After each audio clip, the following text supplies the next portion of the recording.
મિત્રો તમે જોઈ શકો છો, જો અહીંયા લીંબુના રસના દાગ કે પછી કેરીના પાણીના દાગ તમે જોઈ શકો છો અહીંયા.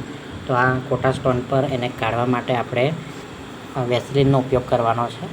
તમે જોઈ શકો છો અહીંયા આ વેસલીન છે, એનો આપણે ઉપયોગ કરીને એને કાઢવાનો પ્રયત્ન કરીશું. જોઈએ આપણે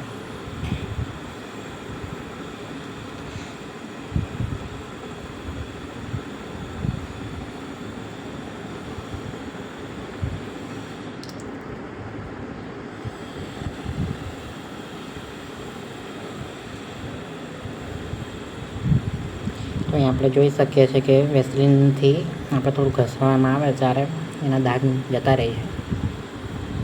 તો તમારે પણ આવું ઘરે લીંબુના દાગ હોય તમે વેસલીનનો ઉપયોગ કરીને એના દાગ દૂર કરી શકો છો. તમે જોઈ શકો છો અહીંયા આસાનીથી દાગ જતા રહે છે.